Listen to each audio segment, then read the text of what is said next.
Hey, what's going on YouTube? How we doing? This is Ribs from Ribs Doing Film Things. So today we're going to talk about making contact sheets for film negatives with a digital camera. So what you want to do is arrange all your negatives together very closely so that they resemble what you would see when you do a contact sheet in the darkroom.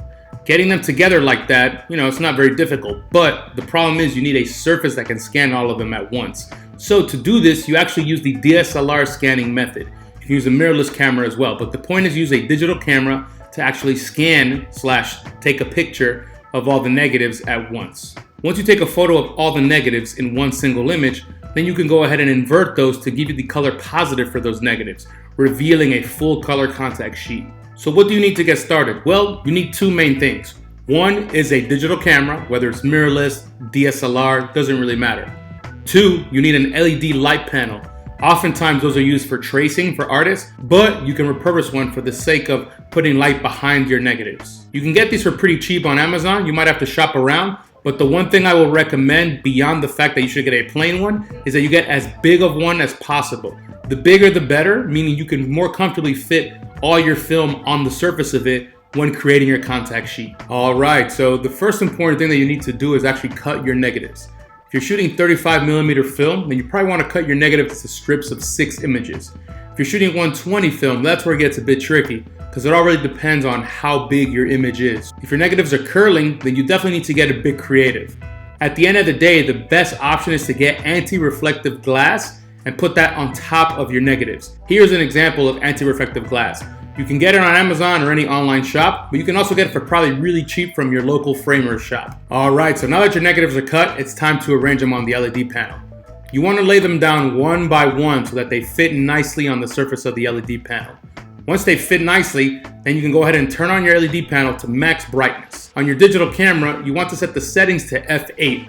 f8 on most lenses is going to be one of the sharpest points, and therefore that's what you want to use. In general though, you want to keep your ISO as low as you can, and you want to keep your shutter speed fast enough so that you don't get a shaky, blurry image. Once you've dialed in the settings, then you want to stand overhead your negatives with the LED panel on full brightness and then take your shot.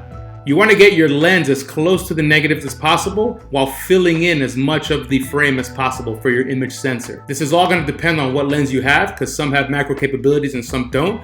But at the end of the day, you want to get as close as possible to fill in the full sensor size of your camera. At last, you take your picture, and now you have a digital contact sheet. Once you've uploaded your image onto your computer, then you can open any photo editing software that you have. I'm going to show you how to do this in Lightroom, but ultimately, as long as you can access the tone curve on your software, you can do this in any program that you'd like. All right, so now we're in Lightroom, and of course, like I said, you can use any photo editing software as long as it lets you use the tone curve. I'm gonna do a very simple conversion here, but if you want something a bit more in depth, you can go ahead and click on the card above, and that'll link you to another video of mine where it shows you a bit more of an in-depth process. And there's 2 workflows you can look at as well. So to start, let's go ahead and scroll to the tone curve, and here's where you're gonna make the very, very fast transition into color positive. So you wanna select this point and drag it all the way up to the top, and then you want to select this one and drag it all the way down to the bottom. Instantly you can see you have color image here.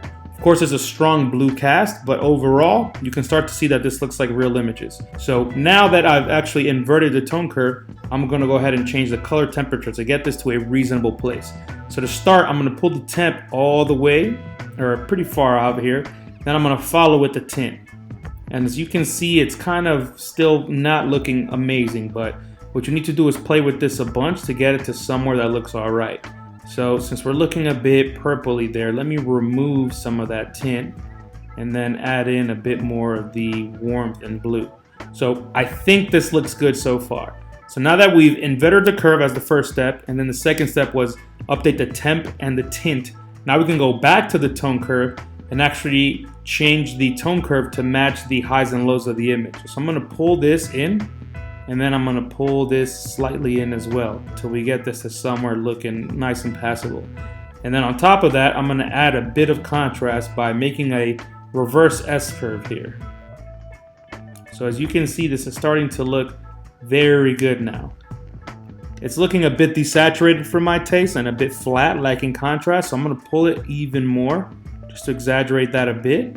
And then I'm gonna play with this a little bit till I get it to where I think it looks good. All right, so I think that looks pretty good there.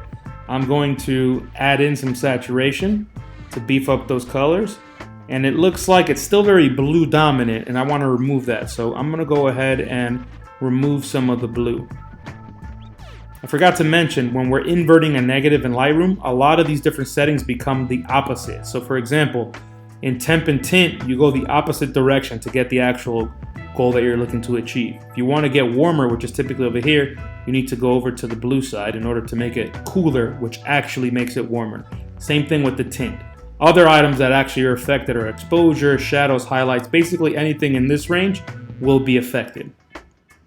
So I like how this looks now. I want to add just a bit of contrast, additional contrast, and actually I need to go this way to add the contrast. It doesn't look like it's affected by the opposite nature. So I like how this looks. As you can tell, obviously different images here have different exposures. And that's the thing about a contact sheet, is that not every image is perfectly exposed unless yours actually are. If they are, then great for you. If they're not perfectly exposed, then you actually, will need to edit each image individually depending on which ones you want to select as your final edits. But for the purpose of the full contact sheet, you will not be able to get everything perfect. If one image is underexposed but the other one is overexposed, that's going to be very clear in your contact sheet. That's not a problem, but perhaps it'll take away from the overall aesthetic that you want at the end of the day. So this is pretty good. I'm going to go ahead and export this.